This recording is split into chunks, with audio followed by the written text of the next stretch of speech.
most admirable chasers you could possibly wish to see. Welcome to the Racehour podcast in association with Bet365, the home of the position payout. This is Not Long Now, the show where we take an ante-post look at the Cheltenham Festival just under 7 weeks from now. I'm Rory Jiwani. With me, our racing broadcaster Ed Quigley, a man who tasted victory at the Cheltenham Festival as a jockey, Paddy Aspell, and Bet365 racing PR guru Pat Cooney. This week, we're looking at the 3 Novice Hurdles, not including the juveniles. So that's the Supreme, the Turners, and the Albert Bartlett. We'll start with the Supreme. It's obviously the opening race of the festival on the Tuesday, 2 miles and half a furlong on the old course. And over to Pat for the latest odds from Bet365. Well, we're in a bit of a pickle on this race, Rory, with Old Park Star, because when he ran in bumpers, he was ran in 3 bumpers and he got beaten them all. And I was at Kempton in one of them. And if you'd told me then that it'd still be running over 2 miles and would be the Supreme Novice Hurdle favourite, I would have just been in disbelief at you. But he has been an absolute revelation, and we just haven't taken him seriously enough, really. When he won first time out over hurdles, it was okay, well, yeah, fair enough, that one well. Cheltenham, we began to think, oh, okay, well, we might have a problem here, but he could go for the 2 mile 5 anyway. And then last week at Haydock, he was just super impressive, wasn't he? And he will go for the Supreme. All the time judges loved him. It was a very likeable run. And if he improves from race to race to race to the Supreme in the manner that he has been doing, I can see why he's everyone's idea of the one to beat. But he's now 9-4. We were 3-1 immediately after Haydock, and we laid that as well. But from a pricing point of view, I quite like the idea of us having El Kairos talk the talk. My Daddy Paddy, a bit of a forgotten horse in our corner. Mighty Park, maybe, if he were to run. But Old Park Star, he's definitely our biggest liability on the race. And maybe other firms will be the same. But 9-4, if that floats your boat. But I think that's more of us saying, no more, please. You know, we're pretty much done with laying him at silly prices. Yeah, as you say, Old Park Star, so impressive at Haydock at the weekend for Nicky Henderson. We've touched on it last week. This is a rare festival where we don't have many odds-on shots or really strong favourites in a lot of these races. I mean, this must be the first time in living memory that there isn't a Willie Mullins good thing dominating the Supreme betting. Ed, I mean, that Old Park Star performance, I mean, the runner-up was rated 136, so it's quite hard to pick any holes in that. Yeah, blew him out the way, didn't he? Absolutely annihilated him. I only briefly looked at it, but I think the Racing Post did something on terms of their ratings at the same stage of their careers going into the Supreme. Old Park Star, ahead of Sprinter Sacra and Constitution Hill. I think only Altior a pound higher. So he's basically in that ballpark figure of what he's achieved so far compared to some of the all-time greats in that kind of division. So, yeah, he's, as Pat says, when he looked a bit of an also-ran as a bumper horse, but they've obviously found the key to him at 7 Barrows, and his form is going from strength to strength. And if he takes just a tiny bit more improvement going into the Supreme, then, I mean, he should absolutely annihilate them, shouldn't he? He looked solid. There is an argument to say he could be a bit shorter. I've come back to your point about where are the Willie Mullins horses? That is the key. You go back through years. I mean, I leave the very boring life, Rory. I was watching replays of the 2014 Cheltenham Festival last night with my son. That's how exciting it is here in Quigley Towers. But you were looking at Vautour smash up the track record. You're going back through all the previous editions of this race. Like the Duvan, the Mikhail Dagenets, or loads of hot pots going back over the last 10, 15 years. At the moment, the ante-post scene is better for the fact we haven't had this absolute bandwagon of Willie Mullins juggernauts coming out and annihilating everyone simply. So, yeah, Old Park Star, he can't do any more than he's really done. He's got Cheltenham form in the book. The initial point, Pat rightfully says, is they thought perhaps Act of Innocence was their 2 miler. Old Park Star was going to go up in distance, but the speed he's showing over the minimum trip is electric. Quickened up 2 miles at Haydock. The ground wasn't too bad, and he really went through the gears. He heads to the Supreme. He's going to have a lot of boxes ticked in a race which below it you've got a lot of kind of murky waters, haven't you? Your second favourite foul last time out was going to head to a maiden. You've got the Idaho Sun, my Paddy Daddy glorified bumper. That was a grey one at Aintree. You know, there's a lot of question marks about those in behind. Very little question marks at present about Old Park Star. That is true. It is funny, as you say, you know. Seven Barrows looks to have found the key because he was with Paul Nicholls for his bumper runs and then moved to Nicky Henderson. I mean, Paddy, El Cairo's heads the Irish Challenge. Desperately unlucky fall at the last. Victory seemingly in the bag. And as Ed says, he's going to run in the maiden instead of the Dublin Racing Festival. He'll go to a maiden the week after for Gordon Elliott. 9-2. Is that short for a horse? I mean, he's only won once in 4 starts, and that was a bumper. And he's 9-2 second favourite for the Supreme. Well, I mean, quite possibly, Rory, but I think we've got to factor in the David Maxwell angle here, because obviously they had to put their hand very deep in their pocket to get hold of this fella, but they are probably anticipating an awful lot of improvement from Kairos, and he is going to be very, very short, isn't he? If he's going to swerve the DRS, just try and go for a clear round and get a 1 on the board in a maiden, where he's going to be very, very short, and really we're going to learn absolutely nothing about him, only that he's alive and well. But I can see why Gordon Lee to do it. Interesting. I mean, he was so unlucky at Leopardstown. I think it was literally a speed wobble is why he's come down at the back of the last. Quite interesting. It just shows maybe to me how genuine this horse is, because I have heard that he actually pulled both front shoes off in trying to stand up at the back of the last. So that implies to me that this is a very, very genuine horse. But unfortunately, gravity won the argument on that particular occasion. But yeah, connections can't go to Cheltenham off the back of a fall. But I don't think his price is going to alter much, even if he does go and win his maiden hurdle, because with a clear round, he should do it stood on his head. You can imagine so many other trainers with their own horses, they will want to finish as far behind him as they possibly can. So we're not going to learn a whole lot. I don't think his price will alter, but I would be happy enough at how he's priced up at the minute, because we've always got to factor in the improvement. Now he is going to get professional handling. Yeah. I mean, we talked about Willie Mullins. I mean, I think his shortest priced horse in the betting is Mighty Park, who could go for the Turners. I mean, looking outside the top 2 we've talked about, Talk the Talk for Joey O'Brien, another horse that fell at the last at Leopardstown over Christmas, although he had won his previous 2. My Daddy Paddy, you mentioned him, Pat. I think he was the ante-post favourite before Aintree when he went down to Idaho Sun. What is he? He's 12-1. Idaho Sun is 16-1. That's Harry Fry's charge. 3 from 3 over hurdles, was 6th in last year's champion bumper. I mean, can we make a case for an outsider here? Those you've mentioned have all got claims in themselves, haven't they? We won't go through them. I mean, Mighty Park did look very exciting. That is a Willie Mullins horse, of course, but looking at his pedigree, it wouldn't be a shock if he went up in trip. That's the big unknown. In terms of those at bigger prices, yeah, if I'm going to throw something in, there was a couple in my notebook, just so I think they've got the scope to contract. One of those is Philip Hobbs and Johnson White trained Sober Glory, who's a horse who looked very good. Was a decent bump horse, looked very good on his hurdling debut at Chepstow. I was there for Sky that day, and it was a Chepstow maiden, but there were a lot of horses who, the likes of Ollie Murphy and Dan Skelton, etc., were talking their kind of horses up in behind, and they didn't really see which way Sober Glory went. Then afterwards, he set off a very short price to win that listed race at Sandown.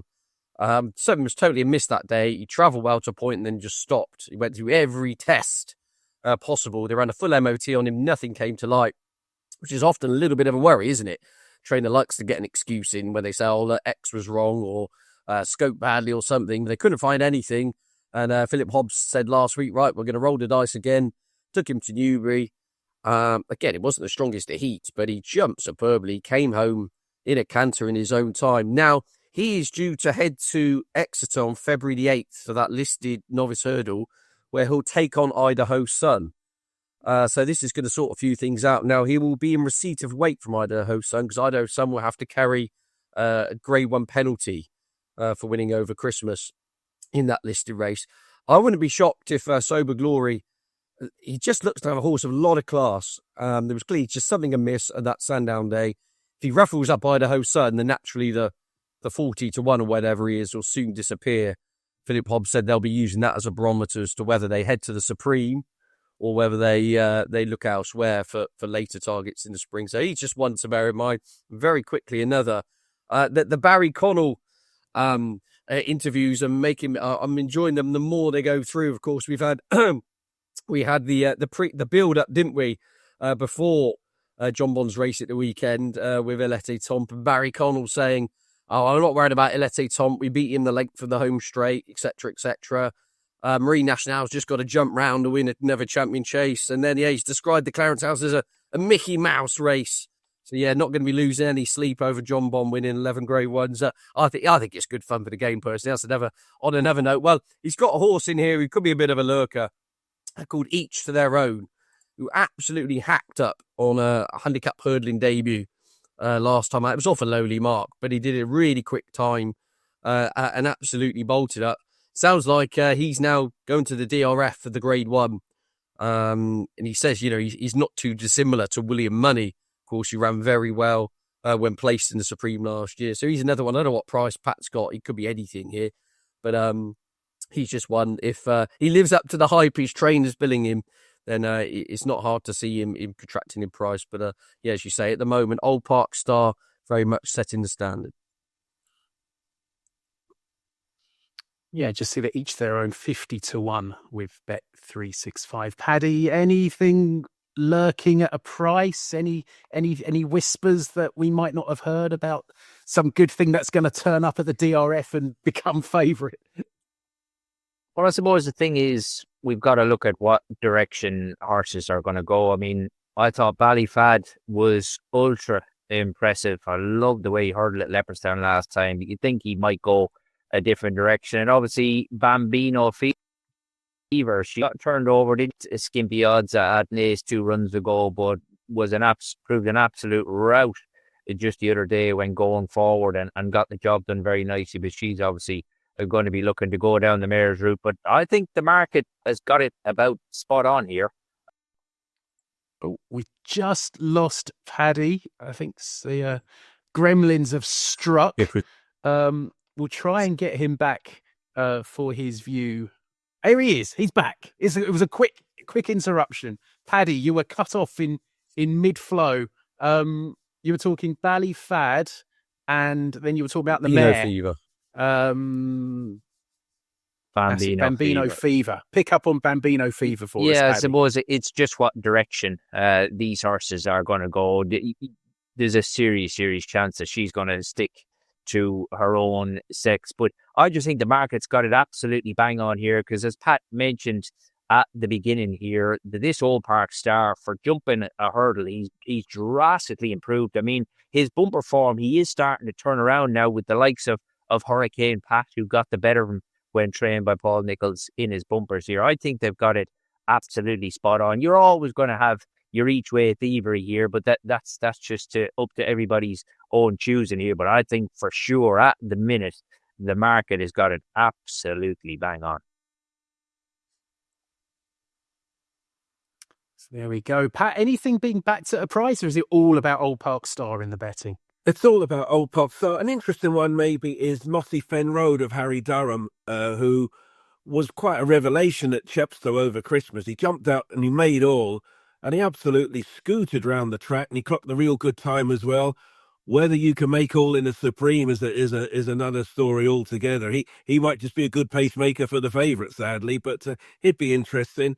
I keep looking at My Daddy Paddy, mostly on the basis at the start of the season he was in most of our 10 to follows and horses to respect and so forth. And prior to his defeat last time out, he was about a 6 to 1 chance for this, and he's now double the price. So maybe he might be of interest, but it's desperately hard to get away from the favourite, really, isn't it? And we're hoping El Kairos wins and wins handily, but as Paddy quite rightly says, we're not going to know much more about him, but hopefully, he just confirmed what we all thought about him over Christmas. So it's a real good quality race, but I think we're in the right order price-wise anyway. So that's the Supreme. We move to Wednesday's Open of the Turner Novices Hurdle.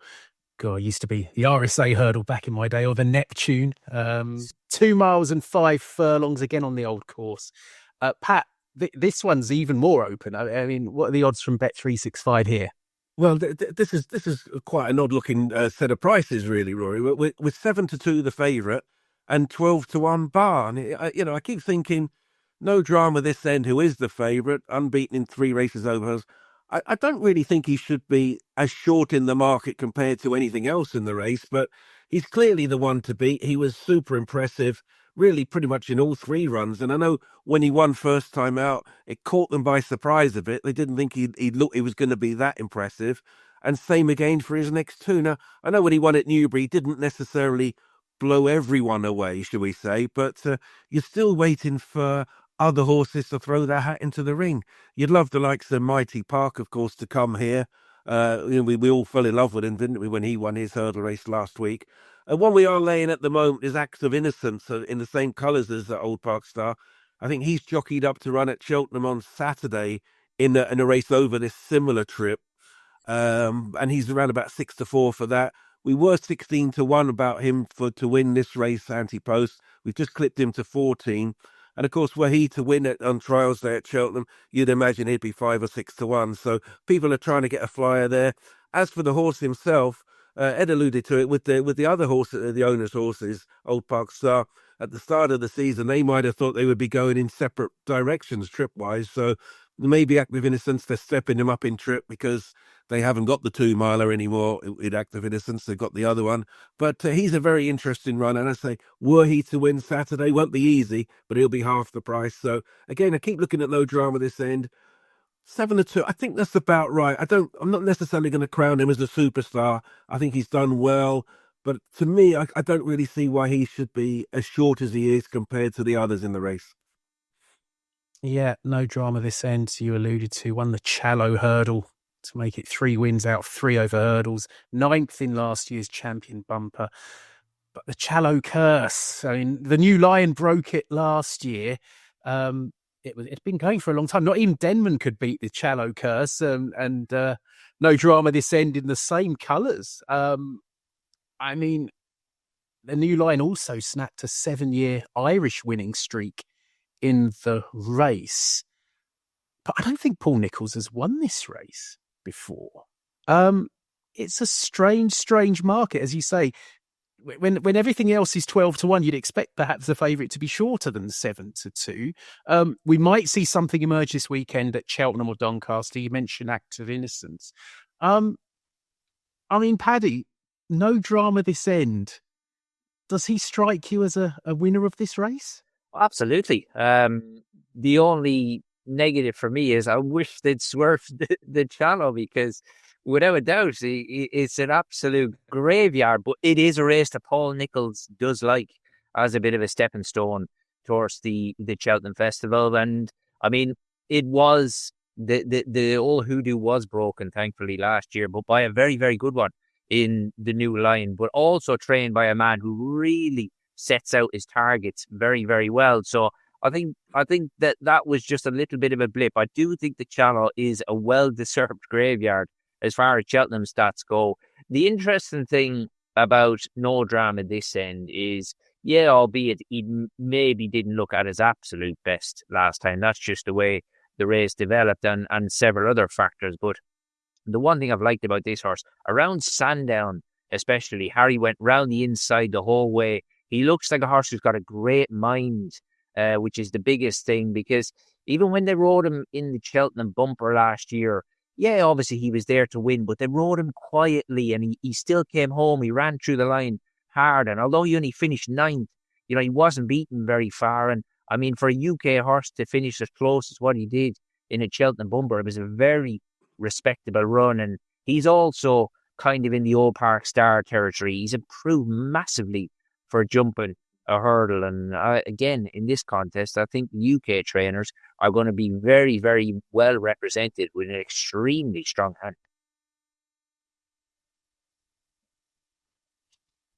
Yeah, I mean, you just get the feeling that, I don't know, there are a few cards to be played ahead of Cheltenham. Could be at the DRF, could be this weekend coming up. I mean, Ed, there's got to be something at a price here. We talked about Mighty Park, who fairly hosed up last weekend at Fairyhouse. Skylight Hustle won the Grade 1 for Gordon Elliott at Leopardstown over Christmas. I mean, what would you be looking at? Yeah, tricky one, isn't it? It's It's interesting regarding the favourite. I'm slightly, I don't know whether he's a good price or a bad price at 7-2. The answer to Pat's question, he has to be 7-2. He's running 3 hurdle races at Grade 2 or Grade 1 level, and he's won them all. Whereas, so for context, our second favourite, Mighty Park, is a maiden hurdle winner. So when you look at it like that, you're thinking, well, he's got the established form in the book. But the flip side is, you actually look at that shallow hurdle form, he's beaten 325 rated horses by a couple of lengths. So it's a Grade 1, but you'd find tougher races probably around Newbury on a Wednesday, to put it bluntly, in terms of the actual form he's beaten. But he has done it well. So I'm kind of going around in circles with him. And we've kind of been here before, though, with this rodeo, haven't we? We see Brave Man's Game won the Challow impressively, got found out at the festival. Hermes Allen dotted up in a Challow hurdle, never sighted when it came to the turners at the Cheltenham Festival. So, yeah, I'm just... Stage Star as well? Stage Star? Yeah, tailed off. I just get a bit nervous. So, yeah, bigger prices is tricky. As Paddy alluded to earlier, there's so many horses here who could go 3 or 4 ways, couldn't they, at the festival?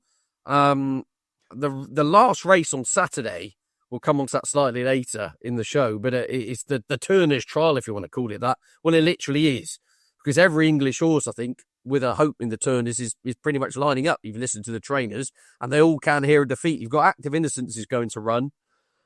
You've got Cryptic Jim, went at Newbury for the Tizzards. You've got Klimt Madrick, who chased home No Drama this end, who's going to run as well. And you've got Taurus Bay. I think it's very fascinating for Harry Redknapp and Ben Pauling. He absolutely dotted up in soft ground at Aintree last time out. He steps up to 2.5 miles. So that is going to be an absolute belter of a race. The last race on the card at Cheltenham on Saturday. They called it Trials Day. Well, in terms of the British Challenge for this race, that is really going to sort out a lot of the pecking order. Obviously, if you're a No Drama This End fan, you want to see Klimt Madrick go there and absolutely rout them. But I think Taurus Bay could be a lurker here in the market. It was a nothing race at Stratford on debut, but did it in scintillating fashion. And then in soft ground at Aintree last time out, looked a weapon. Looks as though 2.5 will suit. It'll be fascinating to see how he gets on. I think he's, generally speaking, around second favourite to win, to turn over Active Innocence at the weekend, which will be a tall order. But I don't think it's impossible. So, yeah, as a general rule, I'm kind of powder dry at the moment. But I think if you can find if you can find the winner in the last race on Saturday, whoever that is probably going to be single figures or there or thereabouts in behind the Paul Nicholls runner after Saturday evening, heading into the Turners. So, the British Challenge looking strong. Where's Willie Mullins and his horses? We'll have to look out for them. But, yeah, long way to go yet. But, powder dry for me. But the whole host of notebook horses, keep your eyes on that last race at Cheltenham on Saturday. Yeah, Pat, I mean, Ed's keeping his powder dry. Has that been the case from the punters as well in this race in such what looks a very uncertain market? Yeah, we've all been waiting for the Irish contingency to sort themselves out, really. So I think it's been a quiet betting race. The thing with the favourites, No Drama This End, trained by Paul Nicholls. Paul Nicholls isn't going to have many runners at this festival. It's not like when they're in Paul Nicholls Hineses and Super Hineses. He's just going to be very select with his runners. So it's just he is their worst result in the race, but he's one of them where you're not overly bothered, really. It's not a big position for us by any means, so we wait and see. But Saturday, and of course the DRF is going to be very illuminating. Hopefully we'll find legitimate second and third favourites and really sort the race out properly. So 2 down, 1 to go. We move to the Friday and the Spud race, the Albert Bartlett over 3 miles on the new course. Very much a stamina test. Now, I said not too many cards had been played for the Turners. That's even more true for this one, as Pat will confirm with the odds from Bet365. Yeah, it's 12 to 1. The field, whatever you want, it's 12 to 1 really, and it's an amazing race, this Albert Bartlett race, because as things stand at the moment, there's been pretty much nil interest. We're not going to hoodwink any of our viewers. There's been little or no interest in the race at the moment. But it's amazing, when you get to the top 100 turnover races of each year, it's always in the top 100. And the reason for that is it's the race before the Cheltenham Gold Cup, which is probably the second or third biggest race after the National and the Epsom Derby. So everyone has a bet on the day on the Albert Bartlett. And it's traditionally been a real bookie's benefit. And I have to say as well, to my sins, a real place prop buster as well. Sometimes you get the first 3 home and you think, no, I've never heard of any of those 3. So it's a real bookmaker's benefit race. So 12 to 1 the field. Yeah, have a bet, have a go, back whatever you like, really. All I can say from what we've seen is you've got No Drama this end is quoted at 12 to 1. George, you can't be backing in. He's going in the race the day before. One we have laid is Espresso Milan, ex-Virgil O'Brien, but now with Willie Mullins, 2 runs, 2 wins. That's 14, has been 20.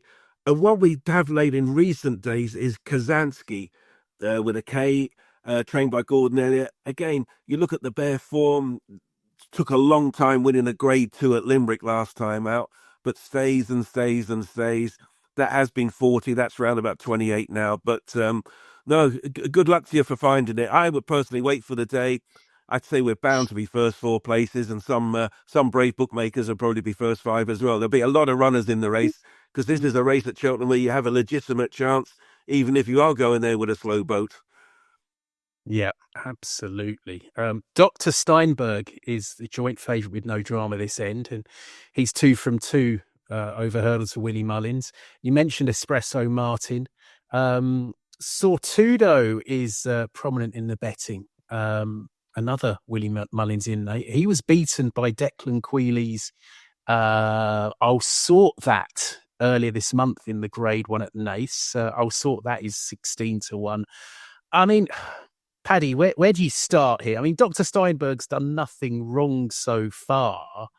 12 to 1, is that a big price? Quite possibly. Again here, I know we call them postcodes over here, but in Ireland they're air codes. I think if I'll Sort That had a different air codes, it would be a completely different price here.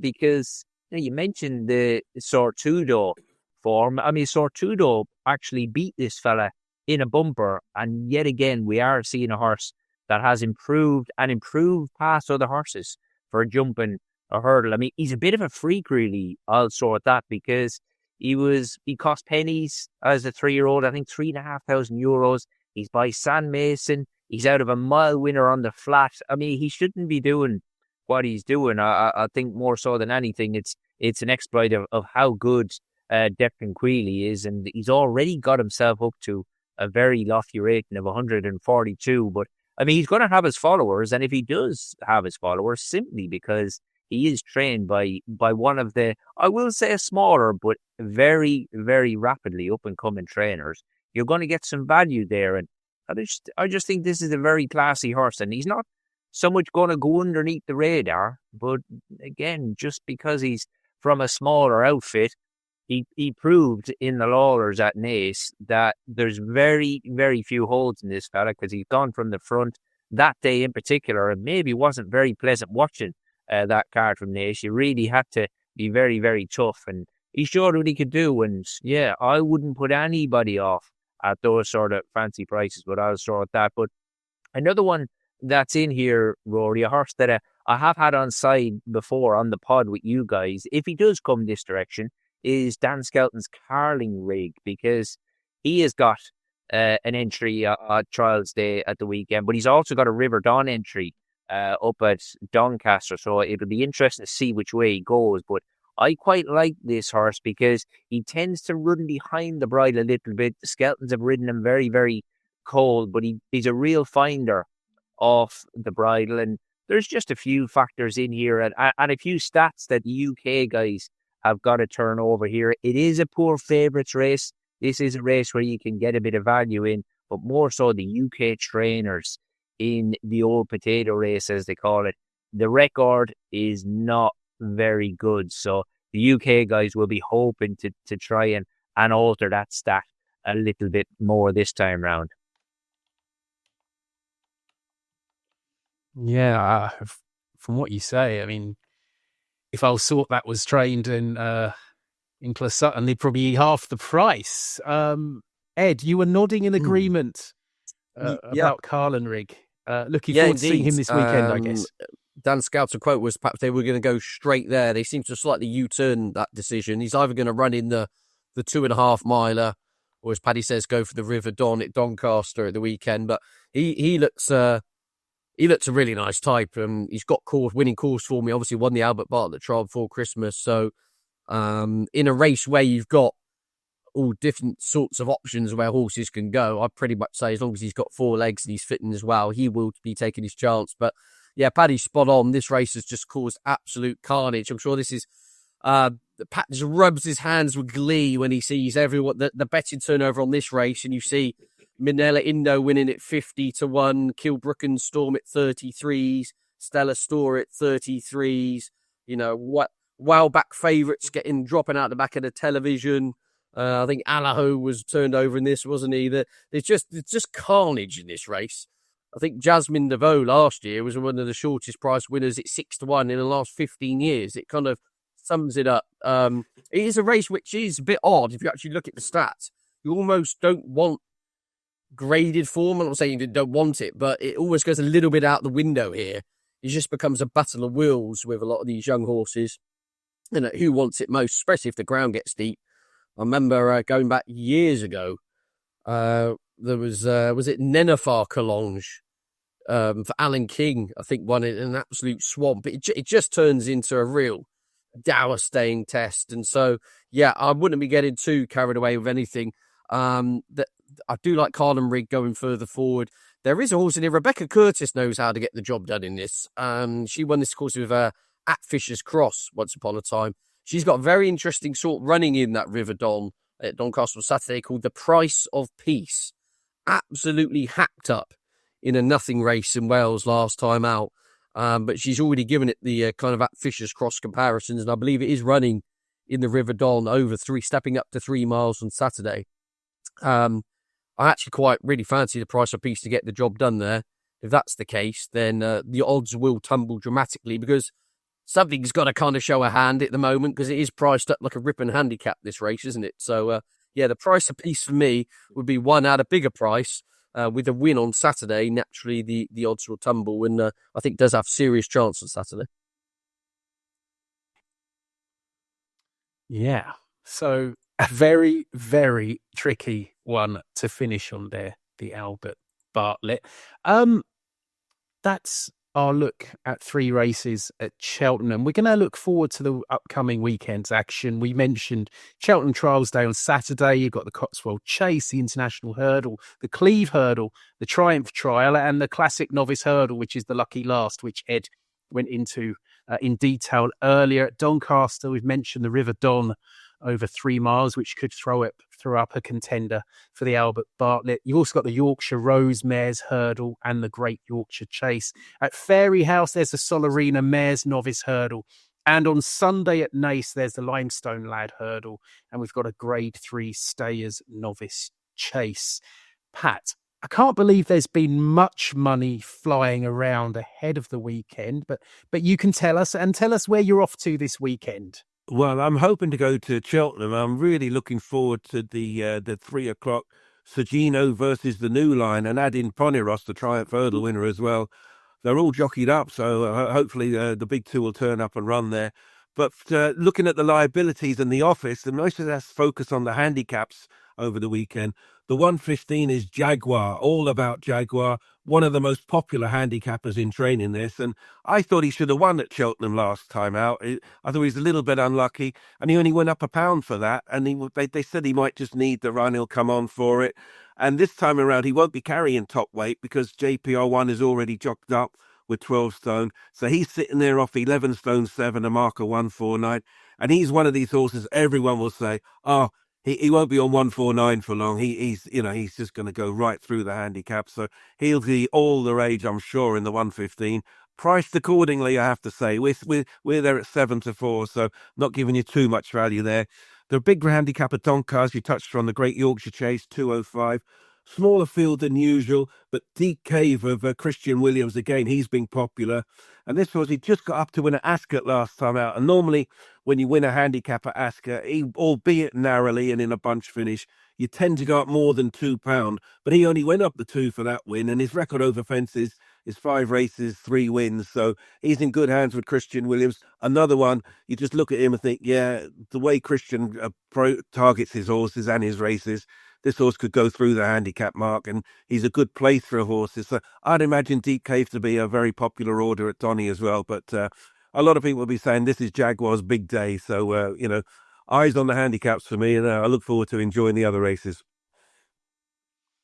Ed, I guess you're Cheltenham bound, it being round the corner. Who are you excited to see? Obviously, you mentioned that last race. Anything else on the card you like? Sergino against the New Lion looks an absolute belter, doesn't it? You'll say, I'm only a mile from the track. It's been raining all week. It's absolutely, my garden shed's floating away at the moment. It's currently officially, they've changed it to soft on the new course with more rain on the way. It's not going to be any quicker than soft by the weekend, put it that way. So this is going to be a real test. And I'd imagine in regards to the New Lion, they will try and make this a real test. We know he stays. He's won a Cheltenham Hurdle. He's won a Turner's. So I imagine they'll try and run the speed out of Sergino, but that'll be run at a serious gallop in soft ground, one would imagine. And yeah, looking forward to it. Jaguar is very interesting. I just wonder whether he wants 3 miles. Whether that might come at the festival or not, we'll see. But no, in terms of my best bet for the weekend, I said I am switching to Doncaster. I've seen the price of pieces 50s for the Albert Bartlett. I think he'll win on Saturday and shorten accordingly. So as much as I will be on the ground at Prestbury Park, I will be keeping my eye on the River Don up in Yorkshire. Paddy, I think the last time you were on, you gave us a certainty because the Gary Moore team had 3 in the same race, if memory serves. Can you give us a better pointer for this weekend? Yeah, the last selection on the last pod, Rory, was foolproof. Unfortunately, can't be as strong this time round. But yeah, like the guys have said, really looking forward to seeing, because I mean, Dan Skelton, he is insistent that he's got a 2-miler on his hands here with New Lion. And let's not forget, I mean, there was a lot of focus on the fact that Constitution Hill fell in fighting 5th.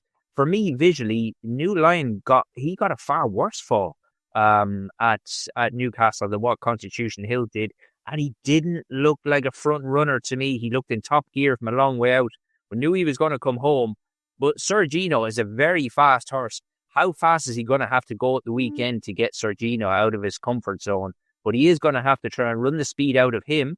And because he's such a strong stayer at the trip, he is going to have to go as quick as he possibly can go. So although Trials Day at Cheltenham hasn't often been a great indicator for Cheltenham winners, I think we'll see 1 or 2 at the weekend.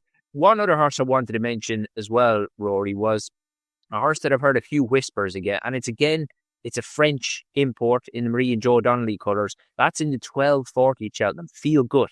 Now, Willie doesn't train this one. This is at 7 Barrows, but he actually finished behind Macho Man, who, although he was beaten on Irish debut just the other day behind a Willie Mullins stablemate, he wasn't far behind him. The two of them looked very good. They were a mile clear of the third. I have heard a whisper for Feel Good, and I've heard it more than once as well. So would definitely be keeping an eye on him for his UK debut on Saturday. And also Gordon Elliott, very well represented with some smart looking juveniles at Doncaster as well on Saturday. So I think we've got to have notebooks at the ready. I think we're going to learn a fair bit at the weekend. Absolutely. Thanks, Paddy. Well, that's it for Not Long Now. for this week in association with Bet365, the home of the position payout. My thanks to Ed Quigley, Paddy Aspell and Pat Cooney. Thank you for your company. We'll be back next week to look forward to more races at the 2026 Cheltenham Festival. Good luck with your bets and see you soon. Relentless, remorseless, and pounding Cordon Star into submission.